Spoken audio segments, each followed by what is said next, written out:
Growing up in the Iron Range, in those days, almost everybody worked in the mines. My father did, my uncles did, my wife's father, her uncles. So when I got out of high school, I automatically tried to get a job in the mines. Then it was off to the Army for a couple of years, and then I came home and back to the mines. I became very disillusioned. I couldn't say this is not going to be doing this the rest of my life. And so I had an opportunity to sell retirement plans for an insurance company, a part-time basis, commission only. I had a boss, and he told me, he says, Arnie, why don't you go full-time? And I said, well, I can't afford to go full-time. I have a family, a wife and 2 kids. And he said to me, he says, Arnie, if you went full-time and you didn't make it, what's the worst thing that could happen? I stopped and thought, and I said, well, I guess I'd have to go back to the mines. He says, that's right. A few weeks later, I quit. I've spent 35 of my last 37 years working for Arnie as an employee and also part of the time as a partner with him. The beginnings of universal pensions and that, in the first probably 5 or 6 years, we lost money most of the years. Things were challenging. He was working with the bank trying to get loans. I was working with creditors trying to keep them off our back for a while on some deferred payment plans and that.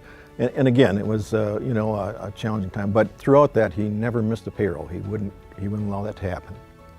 I called on banks, and at the end of that very first year, 1975, I represented 18 banks, all in central Minnesota. When I'd finally sold the company, we represented 80% of the largest banks in the United States.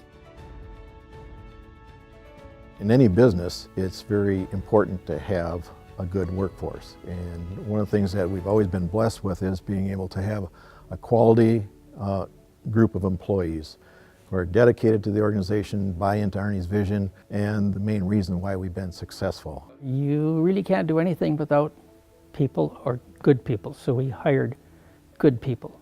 We challenged them, we told them what they had to do, they were taught, they knew what they had to do. They went out and did it, they were successful. We had many people that grew through the company, and it was probably one of the most rewarding things is to watch people and how they did grow. A lot of people don't know that we have this wonderful company on the east side of Brainerd known as the Census that employ more than 500 people. And that company is here because of Arnie and Joanne Johnson, assuring when they sold universal pensions that those employees in that operation would stay in our midst. I think of Arnie as a no-nonsense, dedicated individual who will work his heart and soul out to make the community and or the project he's investing in its success.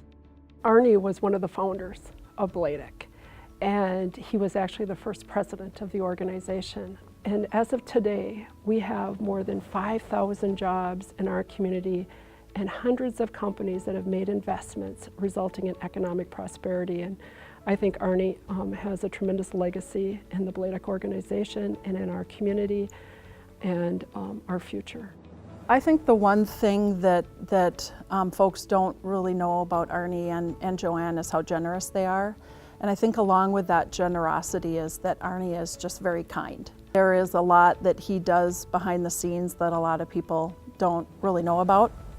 And I think that those that have been impacted by the generosity, they've been very fortunate. Arnie and Joanne have contributed back to our community in so many ways, not only with their time and talent, but also with their treasures in organizations like Bladek, the YMCA, Minnesota Teen Challenge, and many other programs that we are so fortunate to have in our community as a result of Arnie's contributions. Arnie and Joanne have a great partnership that is critical in their lives, both of theirs. I mean, they have worked together, and any decision that was significant, he'd always take it home and talk to her and involve her in those decisions. So they've been a great team. They look at each other as a partnership, as not just a marriage, but as a partnership in the business too. Oh, well, she's my life. We corresponded when I was stationed in Iceland. Back and forth, I came back, and dates, and pretty soon the marriage, and off and moving, and a couple of kids, but she has been with me all the way. She's a blessing to me. The one word I would use to describe Arnie is integrity. He serves with integrity in everything he does, business and professional. Tenacity is certainly a word that defines Arnie. I mean, that is his character, that is what he believes in, and he'll stay on that path. I guess I would like to be known as a man who has been good to people, good to my community, and someone who has made a huge or significant difference in the lives of others. I graduated from high school in the bottom half of my class. I have had no formal education. I've never been to college other than some courses once in a while I would take in. I've done none of that. Yet I have built a very large organization. I have been able to contribute a lot of money to a lot of places, and I truly believe that God has been directing my path. I didn't think so initially. I thought I had all the answers, but as you get older, you start to realize that this is the case.